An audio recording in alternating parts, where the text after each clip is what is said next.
고질병은 금방 낫지 않고 나은 것 같다가 다시 재발을 하고 또 나은 것 같다가 다시 재발하는 병입니다. 이스라엘의 영적인 모습이 바로 이와 같았습니다. 이스라엘이 좀 편해지면은 하나님을 떠나 우상 숭배를 합니다. 그러면 하나님께서 주위의 이방 나라를 이제 강성하게 하셔서 이스라엘을 압제하게 하고 고통스럽게 하십니다. 이방 나라를 통해 징계하시는 거죠. 그러면 고통 중에 이스라엘 백성들이 하나님께 부르짖습니다. 그러면 긍휼이 풍성하신 하나님께서 그들을 불쌍히 여기시고 구원자를 세워서 구원해 주십니다. 이런 패턴이 사사기에 반복되는 것을 보게 됩니다. 오늘 본문 이전에 보면은 이스라엘 백성이 하나님을 떠나 우상을 섬기는 악을 행합니다. 그러자 하나님께서 메소보다미아의 구산 이사다임에게 8년간 학대를 당하게 하십니다. 학대를 당했음에도 불구하고 수년 동안 하나님을 찾지 않습니다. 그러다가 견디지 못해 하나님께 이스라엘 백성들이 부르짖습니다. 부르짖었다라는 것은 도움을 청하는 울부짖음을 의미합니다. 그러니까 이스라엘 백성들이 너무 힘들어서 견디다 못하여서 하나님께 회개하며 울부짖었다는 것입니다. 그러자 하나님께서 온예를 세우셔서 이스라엘을 구원해 주십니다. 그래서 그 땅에 40년 동안 평안했습니다. 평안한 가운데 하나님을 잘 섬기면 얼마나 좋겠습니까? 그러나 그렇지 않았습니다. 12절에 보면은 이스라엘 자손이 또 여호와의 목전에 악을 행했습니다. 하나님 살아계셔서 다 보고 계시는데 하나님 앞에서 죄를 범했다라는 거죠. 이스라엘 백성들이 회개하고 얼마 동안은 앞으로 절대로 다시는 우상 숭배하지 않아야겠다라고 결심했을 것입니다. 그런데 그게 오래가지 못했습니다. 이 정도는 괜찮겠지 하면서 한두 번 타협했을지 모릅니다.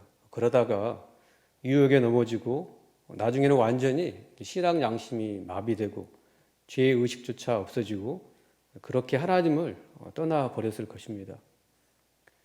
신명기 6장 5절에 보면은 너는 마음을 다하고 뜻을 다하고 힘을 다하여 내 하나님 여호와를 사랑하라라고 말씀합니다. 하나님은 우리에게 하나님을 적당히 사랑하라라고 말씀하지 않고 마음을 다하고 뜻을 다하고 힘을 다해서 하나님을 사랑하라고 말씀합니다. 마음을 다하고 힘을 다하지 않으면 우리의 신앙이 문제가 되는 것을 보게 됩니다. 마음을 다하고 힘을 다하지 않으면 다른 것에 우리 마음이 빼앗기게 되어 있습니다. 그래서 늘 힘써서 하나님을 찾고 힘써서 하나님을 의지해야 합니다. 날마다 거룩하고자 애를 써야 되고 또 작은 죄라도 짓지 않으려고 애쓰고 죄를 지으면 또 바로바로 회개를 해야 합니다. 그렇지 않으면 세상에 우리 마음을 빼앗기게 되고 마음이 둔해지고 그래서 나중에는 죄의 의식조차 없게 됩니다. 그래서 우리가 몸과 마음이 힘들어도 놓지 않아야 되는 것은 경건 생활입니다. 지속적으로 기도하고 마음이 어려울 때 찬양하면서 또 기도하고 또 말씀을 묵상해야 됩니다. 출애굽기 16장 4절을 같이 읽겠습니다. 시작. 그때 여호와께서 모세에게 이르시되 보라 내가 너희를 위하여 하늘에서 양식을 비같이 내리리니 백성이 나가서 일용할 것을 날마다 거둘 것이라. 이같이 하여 그들이 내 율법을 준행하나 아니하나 내가 시험하리라. 이스라엘 백성들이 40년 광야 생활을 할 때 하나님께서 하늘에서 만나를 내려주시겠다고 약속하십니다. 그리고 이스라엘 백성들에게 날마다 나가서 일용할 양식을 거두게 말씀하십니다. 하나님은 약속대로 이스라엘 백성들을 위해서 하늘에서 양식을 비같이 내려주십니다. 하나님의 약속의 말씀을 믿고 매일 아침에 만나러 거두를 나가는 사람들은 날마다 일용할 양식을 먹고 영적으로 또 이렇게 육적으로 힘을 낼 수 있었을 것입니다. 이처럼 몸이 힘들고 마음이 어려워도 우리는 그것을 이기고 하늘 양식을 먹어야 합니다. 날마다 먹어야 되고 지속적으로 먹어야 된다는 거죠. 날마다 일용할 양식을 먹고 계십니까? 멈추지 말고 일용할 양식을 먹으시기 바랍니다. 기도도 마찬가지입니다. 몸이 힘들고 마음이 힘들어도 기도를 멈추지 않아야 합니다. 누가복음 22장 39절에 보면은 예수님께서는 습관을 따라서 기도하셨습니다. 사실 몸이 피곤하고 마음이 힘들면 기도를 멈추는 경우가 있습니다. 몸이 피곤하고 마음이 힘들어도 기도를 멈추지 않아야 합니다. 정한 시간 또 기도의 자리에 앉아 있으면 하나님께서 은혜를 주시는데 애를 써야 됩니다. 하나님의 자녀들은 은혜로 사는 사람들입니다. 은혜가 없으면 완전히 우리가 무기력해집니다. 우리가 경험하는 것이지만 정말 은혜가 없으면 우리는 아무것도 아닙니다. 아무것도 하지 못합니다. 그래서 내가 실패했을 때 그런 생각을 합니다. 지금까지 내가 뭔가 할 수 있었던 게 하나님의 은혜였구나. 하나님의 은혜 아니면 나는 아무것도 아니구나. 이렇게 깨닫습니다. 매일 하나님의 은혜를 간절히 구하시기 바랍니다. 이것만이 우리가 믿음으로 서일 수 있는 유일한 방법입니다. 그래서 간절함이 생명입니다. 간절함을 잃어버리면 안 됩니다. 이스라엘 백성들이 징계를 받고 나서 얼마간은 이 간절함이 있었을 것입니다. 하나님 외에 다른 것은 절대로 섬기지 않으리라. 그럴 때는 영적으로 살아 있었을 것입니다. 그러나 이 간절함이 점점 약해질 때 그들은 점점 세상과 타협하고 어느 순간 하나님을 떠나 우상을 숭배하고 있었을 것입니다. 다시는 우상 숭배하지 않겠다고 결심했을 텐데 또다시 우상에 이렇게 빠져 있었습니다. 그러자 하나님께서 어떻게 하십니까? 우리 12절부터 14절까지 같이 읽겠습니다. 시작. 여호와께서 모압 왕 에글론을 강성하게 하사 그들을 대적하게 하시매 에글론이 암몬과 아말렉 자손들을 모아 가지고 와서 이스라엘을 쳐서 정려나무 서금을 점령한지라. 이에 이스라엘 자손이 모압 왕 에글론을 18해 동안 섬기니라. 우상 숭배에 빠져 있는 이스라엘을 하나님께서 또 징계하십니다. 이제는 모압 왕 에글론을 강성하게 하셔서 이스라엘을 치게 하십니다. 정려나무 성읍은 여리고를 말합니다. 여리고가 어떤 곳입니까? 여호수아가 지도자로 있을 때 하나님께서 은혜로 또 기적으로 이스라엘에게 얻게 해준 곳입니다. 그런데 이스라엘 백성들이 범죄하자 어떻게 되었습니까? 하나님의 기적으로 얻었던 여리고 또 하나님의 은혜로 얻었던 여리고를 잃어버리고 말았습니다. 그뿐만이 아닙니다. 모압 왕 에글론에게 다스림을 받고 조공까지 바치는 굴욕을 당하게 되죠. 이스라엘이 하나님을 섬기는 것을 게을리하고 또 마땅히 드려야 될 것을 하나님께 드리지 않았습니다. 그러자 원수에게 다스림을 받고 조공까지 바치게 됩니다. 우리가 하나님을 힘써 섬기지 않으면 은혜를 잃어버리고 죄의 종이 되기 쉽습니다. 마땅히 하나님께 드려야 될 것을 드리지 않으면 다른 곳으로 빠져나가는 것을 보게 됩니다. 앞전에 이스라엘 백성들이 우상 숭배할 때는 메소포타미아의 구산 리사다임에게 8년간 학대를 당했습니다. 그런데 이번에는 모압 왕 에글론에게 무려 18년 동안 고통과 치욕을 당합니다. 아마도 8년 동안 징계를 받았어도 이 고질병이 고쳐지지 않으니까 더 큰 고통을 당하게 하시지 않았나 생각해 봅니다. 물론 이스라엘 백성이 이전보다 더 마음이 강팍해져서 회개하는 데 걸리는 시간이 더 길었을 수 있었다라는 생각도 하게 됩니다. 하나님의 징계의 목적은 회개하고 돌이키게 하는 것입니다. 징계 자체에 있지 않습니다. 그래서 이스라엘 자손이 하나님께 부르짖을 때 가만히 있지 않으셨습니다. 15절에 보면은 이스라엘 자손이 여호와께 부르짖을 때 하나님께서 그들을 위하여서 한 구원자를 세우십니다. 이스라엘의 구원은 이스라엘 백성들이 하나님께 부르짖을 때 그때부터 시작되었습니다. 그런데 이스라엘 백성들이 하나님께 부르짖으며 기도하기까지는 무려 18년이나 걸렸습니다. 이스라엘 백성들이 참 강팍하다는 생각을 하게 됩니다. 하나님을 떠나면 고생인데 그렇게 모압에게 고통을 당하고 괴로웠을 텐데 하나님께 나오지 않고 버텼습니다. 반대로 하나님 편에서는 참 오래 참고 기다리셨겠다라는 생각을 하게 됩니다. 이스라엘은 무려 18년이나 버티었고 하나님은 무려 18년 동안 참고 기다리셨습니다. 우리 주위에 보면 신앙생활 하다가 시험 들어서 하나님을 떠나 살고 있는 사람들을 보게 됩니다. 하나님을 떠나면 고생이고 괴로움인데 그렇게 고통스럽게 삽니다. 그러다가 여러 환난을 당하고 마음고생도 많이 하고 이제 도저히 참을 수 없을 때 견디다 못해서 하나님께 눈물로 부르짖게 됩니다. 견디다 못해 하나님을 찾는 것을 보게 됩니다. 그래서 찬송가 280장에 이런 가사가 있습니다. 천부여 의지 없어서 손들고 옵니다. 택하신 자녀는 결국에는 버티다 못해 손들고 주님께 나옵니다. 하나님께 눈물로 살려달라고 부르짖게 되는 거죠. 집 나간 아들이 돌아오기까지 하나님은 얼마나 오래 참고 기다리셨겠습니까? 눈물로 부르짖을 때 하나님은 외면치 않으시고 구원해 주십니다. 회복시켜 주십니다. 이스라엘이 하나님께 부르짖을 때 하나님의 구원이 시작된 것처럼 우리가 하나님께 부르짖을 때 하나님의 구원이 시작됩니다. 전혀 뜻하지 않는 방법, 또 전혀 생각지 못했던 사람을 통해서 역사하십니다. 이스라엘 백성들이 하나님께 부르짖지 않을 때는 이 18년 동안 아무런 일도 일어나지 않았습니다. 그러나 이스라엘 백성들이 부르짖을 때 하나님 외의 사람을 세우셔서 구원해 주십니다.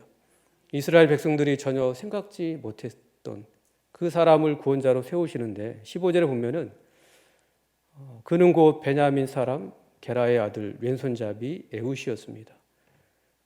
베냐민 지파에는 왼손잡이가 많았습니다. 그러나 에훗은 많은 왼손잡이 중에 한 사람이 아니었습니다. 여기서 왼손잡이는 오른손이 아닌 왼손잡이라는 의미보다는 오른손을 못 쓰는 사람이라는 그런 의미입니다. 그러니까 에훗은 왼손밖에 쓸 수 없는 오른손의 장애를 가진 사람이었습니다. 그렇게 장애가 있으니까 이스라엘 백성들에게 업신여김을 당하고 무시도 당했을 것입니다. 하나님은 그런 오른손에 장애가 있는 에훗을 이스라엘의 구원자로 세우셨습니다. 이스라엘 백성들은 하나님께서 오른손에 장애를 가진 에훗을 구원자로 세울 거라고 전혀 생각지 못했을 것입니다.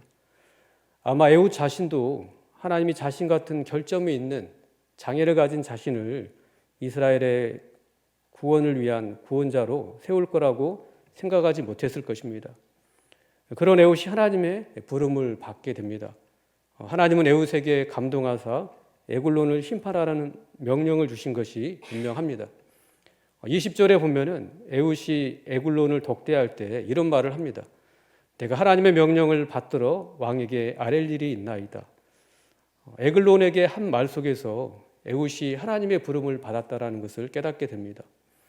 에훗은 하나님께서 부르실 때 순종했습니다. 비록 자신은 장애를 가진 사람, 결점이 있는 사람이었지만 하나님께서 부르시자 그 부름에 순종했습니다. 그리고 하나님의 명령을 받자 행동에 옮깁니다. 16절, 17절에 보면은 에훗이 길이가 한 규빗 되는 좌우에 날선 칼을 만들어 그의 오른쪽 허벅지 옷에 차고 곡물을 모압 왕 에굴론에게 바쳤는데 에굴론은 매우 비둔한 자였더라. 이스라엘은 모압에게 압제를 당하며 곡물을 바치는 신세였습니다. 이 곡물 바치는 일에 에훗이 나아갑니다. 그냥 나아간 것이 아니고 45cm 정도 되는 좌우의 날선 칼을 오른쪽 허벅지 옷 속에 숨기고 나아갑니다. 18절에서 19절에 보면은 에훗이 곡물을 바치고 난 후에 곡물을 메고 온 사람들을 다 돌려보내고 홀로 다시 에굴론에게 갑니다. 왕에게 은밀한 일을 아랜다고 하자 왕이 의심 없이 신하들을 다 물리고 에훗과 단둘이 남아있게 됩니다. 에훗이 오른손에 장애를 가지고 있어서 에굴론이 에훗을 의심하지 않고 혼자서 만났을 것입니다. 그렇게 에굴론을 독대했을 때 내가 하나님의 명령을 받들어 왕에게 아랠 일이 있나이다. 이 말을 하자 에굴론이 에훗의 말을 듣고 일어납니다. 그러자 에훗이 왼손을 뻗쳐서 오른쪽 허벅지에 숨겨온 칼을 빼서 왕을 찌르죠. 하나님의 명령에 순종해서 준비해온 칼을 빼어서 왕을 심판한 것입니다. 그리고 이제 에훗이 현관에 나와서 다락문들을 뒤에서 닫아 잠그고 도망을 갑니다. 왕의 신하들이 들어와서 다락문들이 잠겨 있는 것을 보고 왕이 낮잠을 자는 줄 알고 방해하지 않기 위해서 바로 들어가지 않습니다. 그런데 오래 기다려도 왕이 다락문을 열지 않자 열쇠를 가지고 열어보니 이미 에굴론이 땅에 엎드러져 죽은 뒤였습니다. 사람들이 봤을 때 에훗은 군사로서 결점이 있는 사람이 분명합니다. 어쩌면 오른손의 장애 때문에 업신여김과 무시를 받았을 에훗입니다. 그러나 하나님은 오른손에 장애가 있어서 왼손밖에 쓰지 못하는 에훗을 택하셔서 하나님의 도구로 사용하셨습니다. 하나님께서 강한 오른손을 가진 자를 택하셔서 사용한 게 아니라 오른손에 장애를 가진 자를 택하셔서 놀라운 일을 행하셨습니다. 오른손에 장애가 있는 에훗을 하나님께서 당신의 강한 오른손으로 붙드셔서 이스라엘의 구원을 이루셨습니다. 오른손에 장애가 있는 결점이 있는 에훗입니다. 그런 에훗은 하나님의 부르심에 순종했습니다. 자신은 비록 오른손에 장애가 있는 사람이었지만 하나님께서 명령하셨기에 하나님께서 함께 하실 것을 믿고 대적에게 나아갔습니다. 그리고 승리케 하신 하나님을 경험했습니다. 이스라엘을 구원하는 일에 쓰임을 받았습니다. 고린도전서 1장 26절에서 29절을 같이 읽겠습니다. 시작. 형제들아 너희를 부르심을 보라. 육체를 따라 지혜로운 자가 많지 아니하며 능한 자가 많지 아니하며 문벌 좋은 자가 많지 아니하도다. 그러나 하나님께서 세상에 미련한 것들을 택하사 지혜 있는 자들을 부끄럽게 하려 하시고 세상에 약한 것들을 택하사 강한 것들을 부끄럽게 하려 하시며 하나님께서 세상에 천한 것들과 멸시받는 것들과 없는 것들을 택하사 있는 것들을 폐하려 하시나니 이는 아무 육체도 하나님 앞에서 자랑하지 못하게 하려 하심이라. 사도 바울이 고린도 교회 성도들을 향하여서 너희의 부르심을 보라 라고 이렇게 말씀하는 내용입니다. 지혜로운 자, 능력 있는 자, 문벌 좋은 자가 많지 않다는 것입니다. 마치 에훗처럼 하나님의 부르심을 받은 사람 중에 세상에 약한 것들, 천한 것들, 멸시받는 것들, 없는 것들이 많다는 거죠. 우리 중에도 지혜로운 자, 능력 있는 자, 문벌 좋은 자가 많지 않습니다. 약하고 천하고 멸시받고 없는 사람들이 많습니다. 그런 우리를 하나님께서 은혜로 택하시고 하나님 나라 확장하는 일에 불러주셨습니다. 정말 연약하고 부족하고 능력이 없습니다. 마른 막대기와 같은 자들입니다.